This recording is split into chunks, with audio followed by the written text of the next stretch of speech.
basement of La Penta. This is WICR.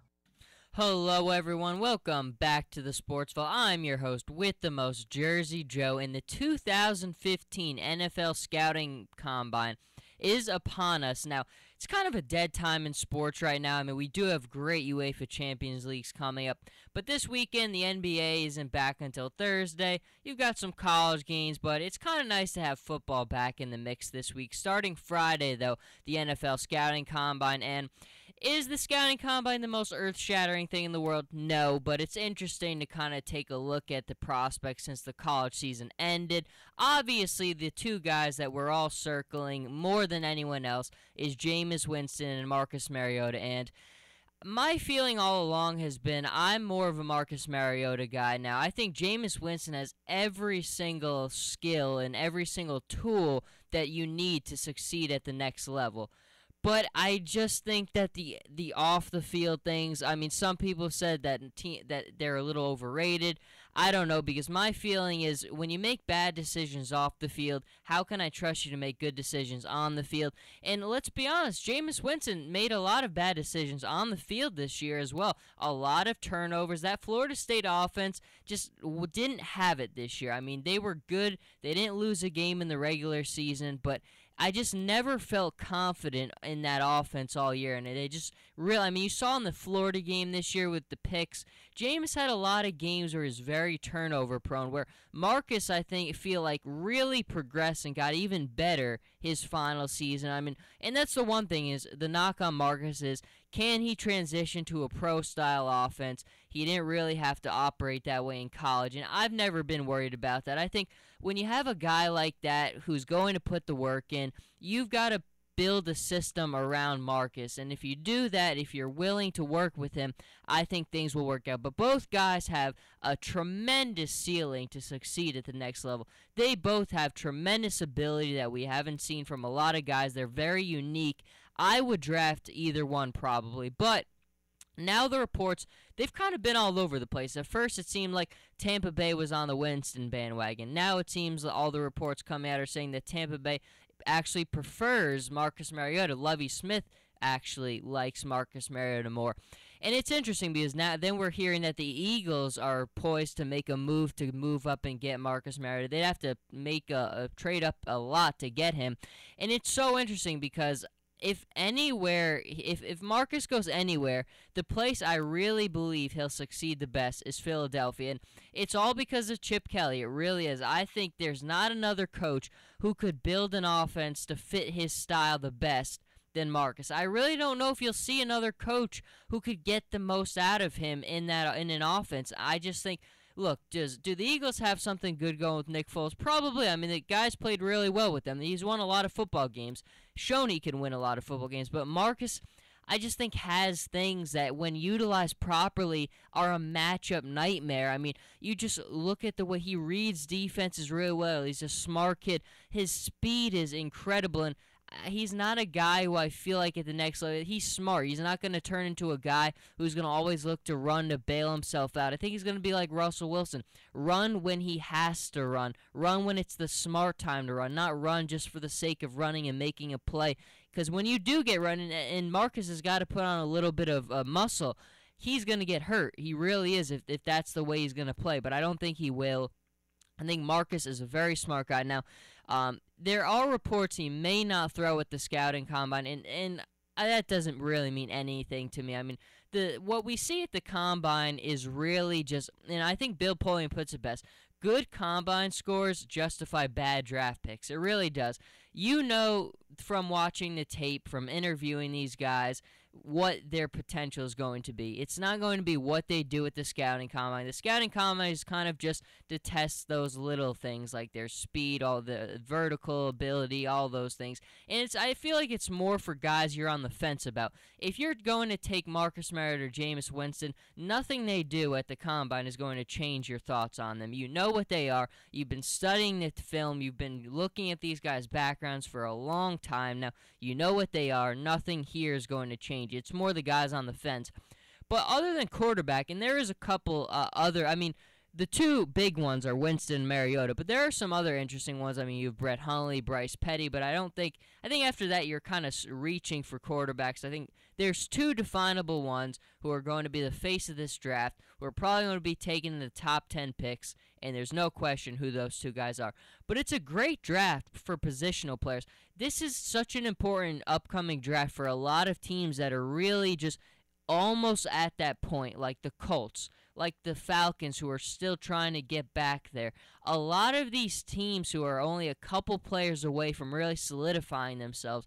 This is such an important draft because you've got so much talent. I mean, like wide receivers, you got great defensive players, tight ends, running backs galore. It's a great draft. It's really going to help out. I mean, when you look at the running backs like Melvin Ingram, like there's so many guys, Duke Johnson, Cameron Artis-Payne, who might be the 7th or 8th best running back.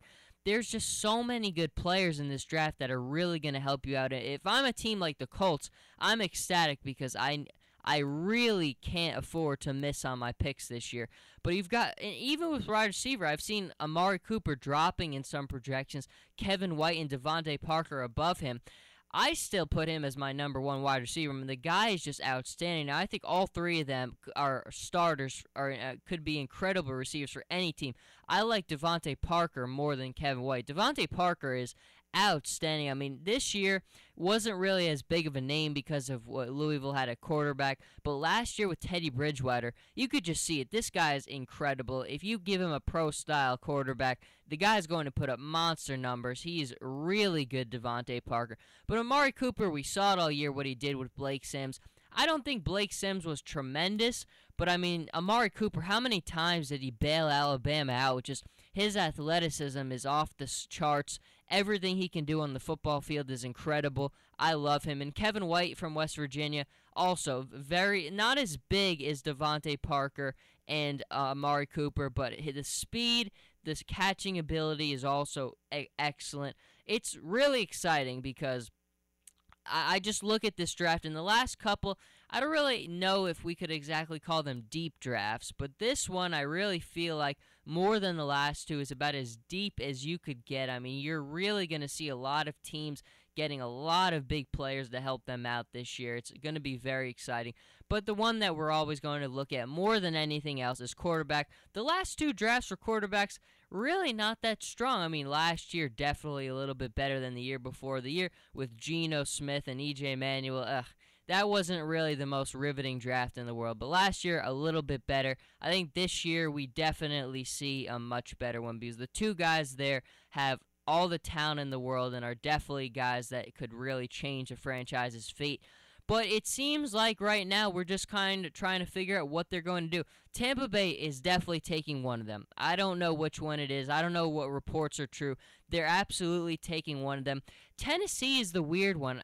You would definitely think Tennessee might take one because they desperately need a quarterback. They're not going anywhere where they are right now without a quarterback. But the reports seem in all the mock drafts that they're not taking a quarterback. And that shows me something. I mean, Ken Wisdom, very smart offensive guy. If he doesn't like one of these quarterbacks, that's a little telling to me. But I don't know. I think they might be making a mistake there. I think with one of these two guys, with an opportunity to get one, I got to pull the trigger because the talent upside is too much for me to pass on them. Then you kind of keep going. Jacksonville, they're probably still going to keep their guy, Blake Bortles. I think Oakland's got their guy in David Carr. I think he showed a lot of good things there. I wouldn't touch him. Then I think you go with the Jets. The Jets are an interesting one. I think they're kind of on the fence. You could go a lot of places. The Jets have a lot of things, and the thing is, they're not really red flags that you need to look hard to see. I mean, you know what the Jets' problems are. They need help in the secondary. They need a quarterback. They need wide receivers. They need a lot of help. So I think they could go in a lot of directions. They could go with Amari Cooper if he's still there. They could go with Devontae Parker if he's still there. Are they going to take a quarterback if it falls to them? I hope not because, let's be honest, I don't really trust the Jets developing quarterbacks. I think if they did take Marcus Mariota, it would be tough because they've really gotta really commit to him, and we have seen that the Jets haven't really done the best job at developing and really committing to quarterbacks. I don't know if I would be very confident in their ability to develop Marcus into a really effective quarterback, but you never know.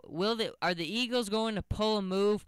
I could see it, and I'll be honest, if I'm the Eagles, if I'm Chip Kelly, like I said before, I'm pulling the trigger. I really am. I like Nick Foles. He's done a lot of good things, but if I'm Chip Kelly, I know what I've done with Marcus Mariota, and he was at it. I mean, he's gotten better over the next 2 years, but I just think him and Chip had such a good thing. I mean, I think there's no question. Marcus ran his system better than any quarterback he ever had at Oregon. I just think from an athletic standpoint, from an intelligence on the football standpoint, he's unlike anything that Chip Kelly ever had. And if I'm Chip, even though I still won a lot of games last year and maybe I could just use this draft to fill out my team, I think I could still win right now with Marcus Mariota. I really do. I mean, you've got a lot of talent on that team. Chip's teams get historically better and faster over time.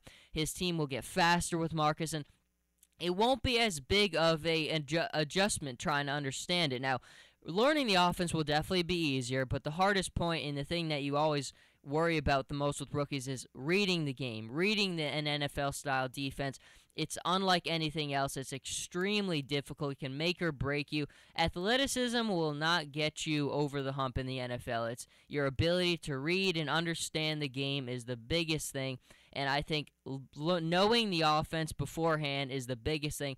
Chip will know how to ease Marcus into it. I just think it's a perfect match. I really do. You've got to give up a lot, but in the NFL, you win nothing without a quarterback. I know everyone says depth is also important, and it is. But at the end of the day, there's a reason why the Colts got to the AFC Championship game. It's because they have a quarterback in Andrew Luck. When you have one, it solves many, many, many problems, and you don't go anywhere until you do have one. That's why I would pull the trigger on him. But it's interesting. It's going to be a lot of fun going to the NFL Scouting Combine. It will be a pretty slow week in sports, so it'll be nice to have that. Aside from the huge soccer games and the NBA coming back on Thursday, a little, like I said, slow time, but it's interesting. That is going to do it, though, for this little morning segment. Everyone have a great day, and we'll be back later to discuss the UEFA Champions League, wearing the Paris Saint-Germain jersey today. Very excited for these games, so stay with us, and we will be back later.